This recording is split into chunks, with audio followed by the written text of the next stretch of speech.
मित्रांनो, कल्पना करा, आजपासून तुम्ही ठरवलं आता एक थेंबही दारू नाही, ना मित्रांच्या गेट टुगेदर मध्ये एक घोट, ना तणावातून बाहेर पडण्यासाठी एक प्याला, अगदी शून्य. हा निर्णय घेतल्यावर तुमच्या शरीरात आणि मेंदूत जे बदल घडायला सुरुवात होते ते ऐकून तुम्हाला नक्कीच वाटेल की हे तर मी आधीच का नाही केलं.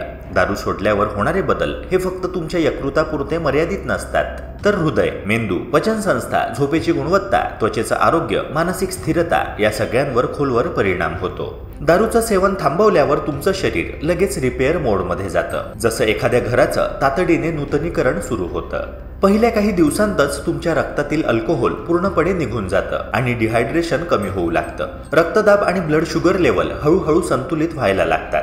शरीरातील सूज, थकवा आणि डोकेदुखी कमी होण्यास सुरुवात होते. तुमच्या मेंदूतील रासायनिक संतुलन सुधारतं, ज्यामुळे मूड स्विंग कमी होतात. सुरुवातीचे काही दिवस थोडे अवघड जाऊ शकतात. झोपेत अडथळे, चिडचिडेपणा किंवा गोड खाण्याची इच्छा वाढू शकते, पण ही प्रक्रिया तात्पुरती असते आणि हळूहळू तुमचं शरीर व मन नवीन आरोग्यदायी लयीत स्थिर होतं. दुसऱ्या आणि तिसऱ्या आठवड्यात तुमची झोप अधिक गाढ होते. सकाळी उठल्यावर ताजेतवाने वाटू लागते. त्वचेची चमक वाढते, कारण दारूमुळे होणारी डिहायड्रेशन थांबते. पचन सुधारतं, भूक योग्य प्रमाणात लागते आणि शरीरातील ऊर्जा वाढते. चौथ्या आठवड्याच्या शेवटी म्हणजे 30 दिवस पूर्ण होताना तुमचं यकृत अधिक स्वच्छ, हृदय अधिक निरोगी, मेंदू अधिक स्थिर आणि लक्ष केंद्रित करण्याची क्षमता वाढलेली असते. ताणतणाव कमी होऊन आत्मविश्वास वाढतो. थोडक्यात फक्त 30 दिवसांमध्ये तुम्हाला जाणवेल की तुमचं शरीर नव्याने जन्म घेत आहे आणि तुमचं आयुष्य अधिक सकारात्मक दिशेने जात आहे. नंबर 1. दारू सोडल्यानंतरचा पहिला दिवस हा शरीर आणि मनासाठी एक वेगळाच टप्पा असतो. ज्या क्षणी तुम्ही शेवटचा घोट घेतला आणि ठामपणे ठरवलं की आता पुरे झालं, त्या क्षणापासून तुमच्या शरीरात एक महत्त्वपूर्ण प्रक्रिया सुरू होते. पुढील 24 तासांमध्ये रक्तातील अल्कोहोल हळूहळू कमी होत जातं आणि अखेरीस ते पूर्णपणे शून्यावर येतं. हा बदल फक्त संख्यात्मक नाही, तर शरीराच्या कार्यक्षमतेसाठी एक मोठा दिलासा असतो, विशेषतः यकृतासाठी. कारण दारू घेत असताना ते सतत अल्कोहोल तोडून टाकण्याच्या कठीण कामात गुंतलेलं असतं. एकदा दारूचा पुरवठा थांबला की या मेहनती अवयवास थोडा आराम मिळतो आणि ते शरीरातील इतर महत्त्वाच्या कामांकडे लक्ष देऊ लागतं. दारूच्या सेवनामुळे होणारा डिहायड्रेशन हा पहिला त्रास असतो. अल्कोहोल शरीरातील पाण्याचं प्रमाण कमी करतं, त्यामुळे त्वचा कोरडी पडते, पेशींची कार्यक्षमता घटते आणि थकवा वाढतो. पण जेव्हा तुम्ही दारू सोडता तेव्हा नैसर्गिकरित्या पाणी पिण्याची इच्छा वाढते. हे पाणी पेशींना हायड्रेट करतं, रक्तप्रवाह सुधारतं आणि त्वचेला तजेलदार बनवतं. त्याचवेळी ब्लड शुगर लेवलही स्थिर होऊ लागते, ज्यामुळे चक्कर येणं, अचानक भूक लागणं किंवा थकवा जाणवणं कमी होतं. तथापि हा पहिला दिवस नेहमीच सोपा नसतो. काही लोकांना डोकेदुखी, चिडचिड, झोप न लागणं, थकवा किंवा अस्वस्थता जाणवू शकते. ही लक्षणं म्हणजे तुमचं शरीर डिटॉक्स मोडमध्ये गेलं आहे, जिथे ते स्वतःला अल्कोहोलच्या परिणामांपासून मुक्त करण्याचं काम करत आहे. हा एक नैसर्गिक आणि अपेक्षित प्रतिसाद आहे, कारण पेशींना आणि मेंदूला नव्या, स्वच्छ अवस्थेत जुळवून घेण्यासाठी थोडा वेळ लागतो. या टप्प्याला मानसिकदृष्ट्याही मोठं महत्त्व आहे. दारू सोडण्याचा निर्णय हा फक्त शरीरासाठीच नाही, तर मनासाठीही एक मोठा विजय आहे. पहिल्या 24 तासांत तुम्ही तुमच्या सवयींवर विजय मिळवत आहात, स्वतःवर नियंत्रण ठेवत आहात आणि एका नव्या, आरोग्यपूर्ण जीवनशैलीकडे पहिले पाऊल टाकत आहात. ही जाणीव आणि आत्मविश्वास पुढील प्रवासासाठी तुमचं सर्वात मोठं बळ ठरू शकतं. नंबर 2. पहिला आठवडा. दारू सोडल्यानंतरचा पहिला आठवडा हा शरीर आणि मनासाठी जणू एका नव्या सुरुवातीसारखा असतो. या काळात अनेक सकारात्मक बदल हळूहळू जाणवू लागतात. सर्वप्रथम झोपेच्या गुणवत्तेत सुधारणा दिसते. दारूमुळे झोपेचे नैसर्गिक चक्र बिघडते, ज्यामुळे गाढ झोप मिळत नाही आणि सकाळी उठल्यावर थकवा जाणवतो. पण दारूचा त्याग केल्यानंतर शरीर आपला मूळ स्लीप पॅटर्न परत मिळवू लागते. परिणामी सकाळी उठल्यावर शरीर ताजेतवाने आणि ऊर्जावान वाटते.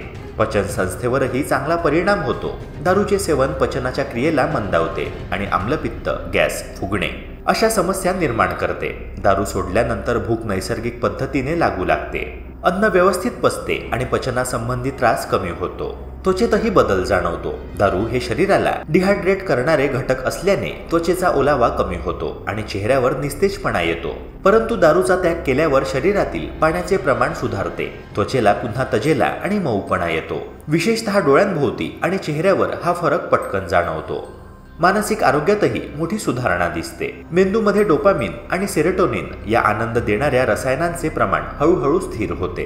त्यामुळे मूड सुधारतो, चिडचिडेपणा आणि बेचैनी कमी होते आणि मनात सकारात्मकता वाढते. मानसिक ऊर्जा परत मिळते आणि दैनंदिन कामांमध्ये पुन्हा रस निर्माण होतो. एकंदरीत दारू सोडल्यावरचा पहिला आठवडा म्हणजे शरीर आणि मनासाठी रिसेट बटन दाबल्यासारखा असतो. हा काळ तुम्हाला दाखवतो की दारू शिवायचे आयुष्य अधिक हलके, ताजेतवाने आणि आनंदी असू शकते. नंबर 3. दुसरा आठवडा. दारू सोडल्यानंतर दुसऱ्या आठवड्यात ऊर्जा पातळीत लक्षणीय वाढ जाणवते. सकाळी उठल्यावर अंग हलकं, ताजेतवाने आणि मेंदू अधिक सतर्क वाटतो. यावेळी यकृताची सूज हळूहळू कमी होऊ लागते, जे डिटॉक्स प्रक्रियेत अत्यंत महत्त्वाचं पाऊल असतं. कारण यकृत हे शरीरातील हानिकारक पदार्थ बाहेर टाकण्याचं मुख्य काम करतं. त्वचेवरील लालसरपणा, सूज आणि कोरडेपणा कमी होऊ लागतो, ज्यामुळे चेहऱ्यावर आणि एकूण व्यक्तिमत्वात निरोगी तेज दिसू लागतं. पचन संस्था अधिक नीट काम करू लागते आणि हार्मोन्सचं संतुलन सुधारू लागतं, ज्याचा परिणाम मूड, भूक आणि झोपेवरही सकारात्मक पडतो. या टप्प्यावर शरीरातील ऑक्सिजनचा वापर अधिक कार्यक्षमतेने होऊ लागतो, ज्यामुळे व्यायामाची क्षमता वाढते. चालणे, धावणे किंवा इतर शारीरिक क्रियाकलाप करताना आधीपेक्षा कमी दम लागतो आणि स्नायूंना थकवा कमी जाणवतो. मानसिक एकाग्रता आणि लक्ष केंद्रित करण्याची क्षमता वाढते, ज्यामुळे दैनंदिन काम अधिक सहज आणि उत्साहाने करता येतं. दुसऱ्या आठवड्यातले हे बदल शरीराच्या आतील आणि बाहेरील आरोग्यातील पुनर्बांधणीचं स्पष्ट लक्षण असतात, ज्यामुळे पुढच्या टप्प्यांसाठी तुमची प्रेरणा अधिक मजबूत होते. नंबर 4. तिसरा आठवडा. दारू सोडल्यानंतर तिसऱ्या आठवड्यात शरीरात आणखी खोलवर बदल दिसू लागतात. सर्वात आधी वजनात घट जाणवते. अल्कोहोलमधील रिकाम्या कॅलरीज, ज्याला एम्प्टी कॅलरीज असे म्हटले जाते, आणि त्याच्यामुळे वाढलेली अनावश्यक चरबी आता कमी होऊ लागते. यामुळे केवळ शरीराचा आकार सुधारत नाही, तर स्नायू आणि त्वचेलाही टोन मिळतो. रक्तदाब आणि हृदयाचे ठोके आता स्थिर होतात. दारूच्या सेवनामुळे निर्माण होणारा रक्तदाबातील चढ उतार आणि हृदयावरचा ताण कमी झाल्याने हृदयाची कार्यक्षमता सुधारते.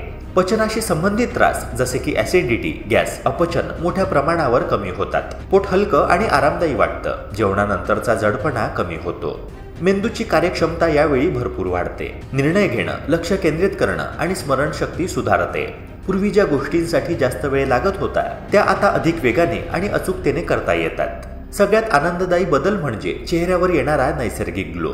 डोळ्यांखालची सूज, काळी वर्तुळे कमी होतात आणि त्वचेत आरोग्यदायी ताजेपणा दिसू लागतो. एकूणच तिसरा आठवडा हा शरीराच्या आतील आरोग्यासोबतच बाह्य सौंदर्य आणि आत्मविश्वासातही भर घालणारा टप्पा असतो. नंबर 5. चौथा आठवडा. दारू सोडल्यानंतरचा चौथा आठवडा हा खरोखरच रिवॉर्ड फेज म्हणावा असा असतो, कारण या टप्प्यावर शरीर आणि मन दोन्हीही खूप सकारात्मक बदल अनुभवतात. सर्वप्रथम रोगप्रतिकारक शक्ती नोटिसेबली मजबूत होते. शरीर आता संक्रमण म्हणजेच इन्फेक्शन, व्हायरल फीवर किंवा सर्दी खोकला यांसारख्या आजारांविरुद्ध लढण्यासाठी अधिक सक्षम बनतं. हे यामुळे होतं की अल्कोहोलमुळे कमी झालेली श्वेत रक्तपेशींची कार्यक्षमता आता परत पूर्ववत होते.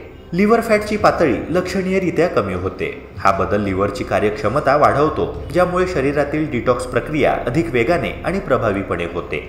लिव्हरचे आरोग्य सुधारल्याने थकवा, पचनाच्या समस्या आणि त्वचेवरील समस्या देखील आणखी कमी होतात. झोपेचा दर्जा आता उत्कृष्ट होतो. डीप स्लीपचा वेळ वाढतो, ज्यामुळे मेंदू आणि शरीराला खरी विश्रांती मिळते. सकाळी उठल्यावर अंग हलकं, डोकं स्वच्छ आणि ऊर्जा पूर्ण भरलेली वाटते. मूड स्थिर होतो आणि ताणतणावाची पातळी कमी होते. मेंदूतील सेरोटोनिन आणि डोपामिनचे संतुलन सुधारल्यामुळे भावनिक स्थिरता आणि एकूण आनंदाची भावना वाढते. काही लोकांमध्ये तर त्वचा 5 ते 7 वर्षांनी तरुण दिसू शकते. सुरकुत्या कमी होणे, त्वचेचे टोन समान होणे आणि ग्लो वाढणे हे सगळे बदल स्पष्टपणे जाणवतात. हा टप्पा म्हणजे शरीराच्या आरोग्याची नवी सुरुवात असते, जिथे प्रत्येक पेशी, अवयव आणि विचार अधिक निरोगी, ताजे आणि शक्तिशाली होतात. नंबर 6. वैज्ञानिक स्पष्टीकरण. याचं वैज्ञानिक स्पष्टीकरण असं आहे की अल्कोहोल मुख्यतः लिव्हरद्वारे प्रोसेस केलं जातं. लिव्हरला दारूचं विघटन करण्यासाठी प्रचंड ऊर्जा लागत असते. जर दारूचं प्रमाण जास्त असेल तर लिव्हर त्यातील विषारी घटक प्रोसेस करण्यापेक्षा चरबी साठवायला लागतो, ज्यामुळे फॅटी लिव्हर होतो. दीर्घकाळ असं चालू राहिल्यास लिव्हरच्या पेशींवर थेट नुकसान होऊन सिरोसिस सारख्या गंभीर आजारांचा धोका वाढतो. दारू मेंदूमध्ये असलेल्या न्यूरोट्रान्समीटर्स जसे की डोपॅमिन, सेरोटोनिन यांचं संतुलन बिघडवते. हे रसायन आपल्या मूड, एकाग्रता आणि झोपेच्या पॅटर्नवर थेट परिणाम करतात. म्हणूनच दारू पिणाऱ्या लोकांमध्ये मूड स्विंग्स, ताणतणाव, नैराश्य किंवा चिडचिडेपणा दिसून येतो. शिवाय अल्कोहोल पोटातील गट मायक्रोबायोम म्हणजेच पचन आणि इम्युनिटीसाठी जबाबदार सूक्ष्मजीवांचा समुदाय बिघडवतो. त्यामुळे पचन समस्या, इम्युनिटी कमी होणं आणि मेंदू शरीर संवाद म्हणजेच गट ब्रेन ॲक्सिस कमकुवत होतो. मित्रांनो, जेव्हा तुम्ही दारू सोडता तेव्हा हे सर्व सिस्टीम्स, लिव्हर, मेंदू आणि गट मायक्रोबायोम हळूहळू स्वतःला रिपेअर करायला लागतात. म्हणूनच 30 दिवसांच्या अल्कोहोल डिटॉक्समध्ये प्रत्येक आठवड्याला वेगवेगळी सुधारणा दिसू लागते. नंबर 7 निष्कर्ष. मित्रांनो, दारू सोडण्याचा निर्णय हा फक्त 30 दिवसांसाठी नसतो. तो तुमच्या संपूर्ण आयुष्याला एक नवं वळण देऊ शकतो. फक्त 1 महिन्यात तुम्ही अनुभवणार शरीर हलकं, मन शांत, झोप गाढ आणि आत्मविश्वासात जबरदस्त वाढ. हो, मान्य आहे की पहिल्या काही दिवसांमध्ये थोडं कठीण जाईल, पण बदलाचा आनंद आणि मिळणारे फायदे याहून मोठं बक्षीस काहीच नाही. तर चला, जर तुम्ही हा 30 दिवसांचा अल्कोहोल डिटॉक्स चॅलेंज सुरू करणार असाल तर कमेंट बॉक्समध्ये लिहा, मी तयार आहे. आणि हा व्हिडिओ आपल्या मित्रपरिवारात शेअर करा. कदाचित कोणाचं आयुष्य बदलण्याची सुरुवात ह्याच व्हिडिओपासून होऊ शकते. मित्रांनो, व्हिडिओ आवडला असेल तर नक्की लाईक करा, चॅनलला सबस्क्राईब करा आणि जास्तीत जास्त लोकांपर्यंत हा व्हिडिओ शेअर करा. भेटूया पुन्हा एका नव्या व्हिडिओसह. जय हिंद, जय महाराष्ट्र.